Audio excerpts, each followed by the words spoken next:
Y'all, I would like to take you through how I made this watermelon keychain with crochet.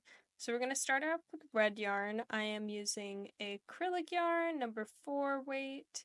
We're going to make a magic circle, like that. And then I'm going in with a 4.25 millimeter hook. And then I am going to work into the magic circle. And then I will go ahead and do 8 half double crochets inside the magic circle. And when I've done those 8 half double crochets, I'll make sure to pull the tail of the magic circle tight to close the circle. I will also, at the end of my 8th stitch, slip stitch into the first half double crochet to seal off the round, and that's going to be round 1.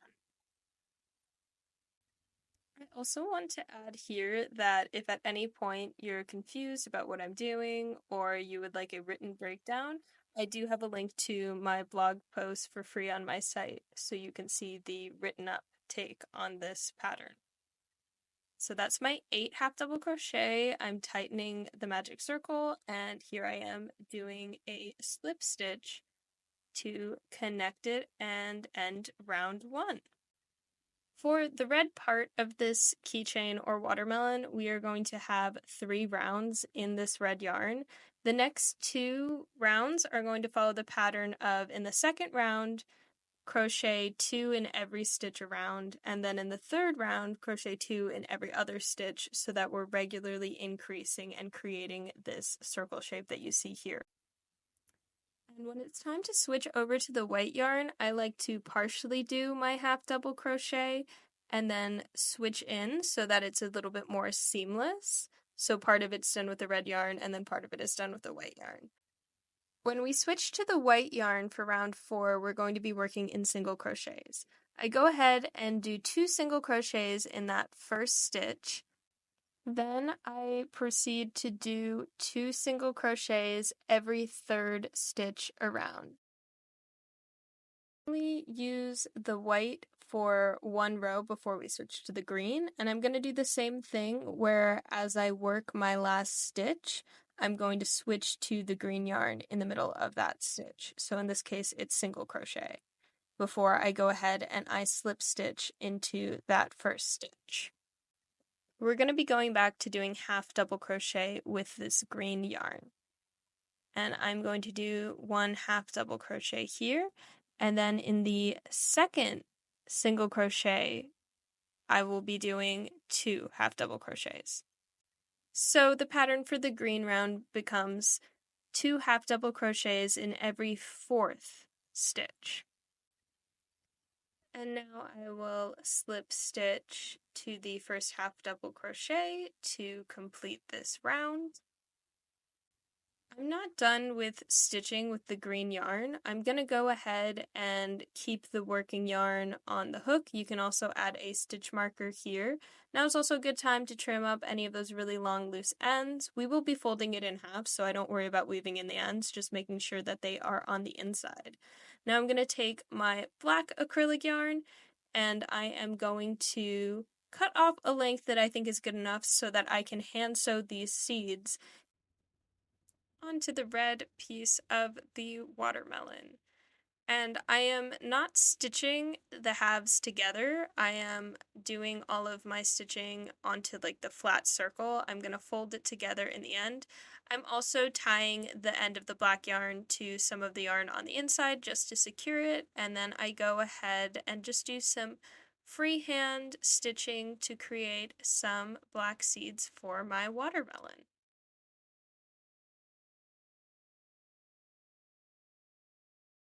You don't have to be pulling these stitches super tight. You want it to lie flat on top of the stitches, but you don't want it to be pulling the rows together or cinching in the crochet.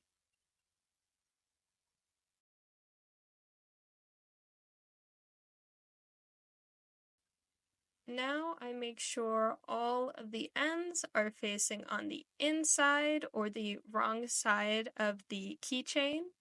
And once I've tied off the ends so I feel like they're secure, I'm going to fold it kind of like a taco, or just folding it in half, tucking in all of those loose ends, and then I'm going to go ahead and grab my hook, and we are going to seal this up. If you wanted it to be extra plush, this could be a point where you add some polyester stuffing. And for the final row, I'm switching to row instead of round here because I am going to be single crocheting this together and single crocheting it across. Since I'm not connecting my first and last stitches, it's no longer crocheting in the round, it is a row. And I just stitch the pieces together like this.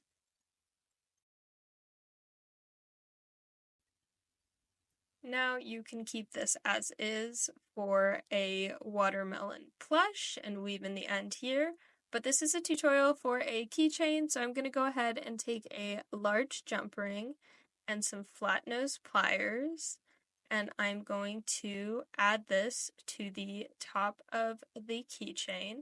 First, I'm going to open it up with some round nose pliers. I'm going to add the keychain, the chain, and then the ring. I'm going to seal it here. You could also choose to put the open jump ring into your crochet stitch and then seal it, but I decided to leave this long tail and use the tail to secure the jump ring to it. So either way would work. This is how I did it because I felt like I could wrap it around the jump ring a little bit more and add that extra security.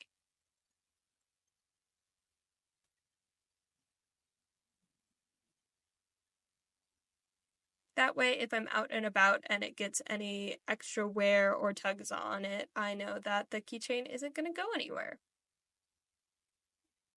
And we've made it to the end of the tutorial. If you need any clarification, again, I have a free blog post written up pattern on my site, linked down below. I hope you enjoyed this tutorial, and let me know if you gave it a try.